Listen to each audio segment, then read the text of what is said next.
Здравствуйте, меня зовут Васильева Таяна, я ученица 11 класса. Тема моего проекта – факторы, влияющие на эффективность образовательных процессов в период дистанционного обучения.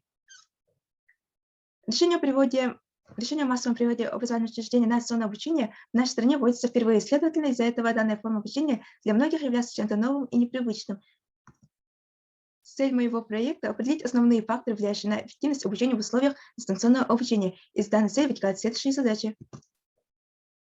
Наша гипотеза. Эффективность дистанционного обучения зависит в равной степени от учителя, от учащегося и от его родителя при наличии необходимых технологий и доступа к интернету. Методы изучения материала, наблюдения, анкетирования, анализ и сравнение.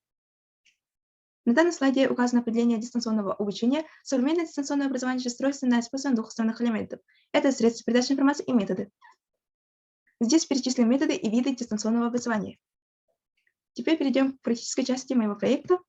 Нами было проведено небольшое исследование, где нашими респондентами выступили 74 учителя, 184 учащихся, 94 родителя Нюрбинских школ, а также Игалжинской и Иваянской СОЖ.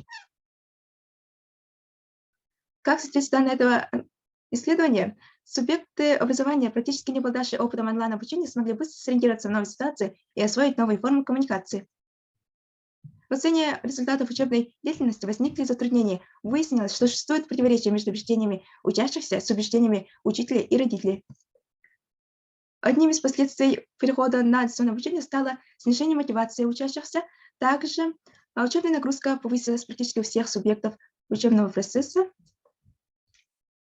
Вместе со всем этим к выводам относится незначительный опыт использования онлайн-технологий привел к трудностям и проблемам, снизилось внимание у детей. Больше всего трудностей возникает у учащихся начальных и 5 классов. Стали проявляться негативные влияния на здоровье и трудности в освоении новых тем. Таким образом, были выявлены следующие проблемы.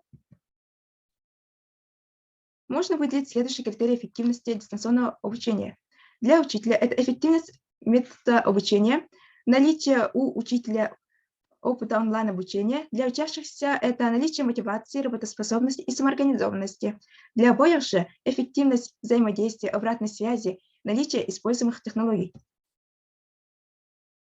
Таким образом, я выявила следующие основные факторы эффективности дистанционного обучения. Это готовность субъекта образования к дистанционному обучению, мотивация учащихся, технологическая обеспеченность и готовность к их применению. Также хочется отметить, что одного лишь технологического обеспечения достаточно для эффективного обучения на дому. Взаимодействие между субъектами образовательного процесса – это фундамент эффективности дистанционного обучения. По моему мнению, в этой работе мы смогли достигнуть поставленной цели, выполнить задачи и подтвердить нашу гипотезу. Спасибо за внимание.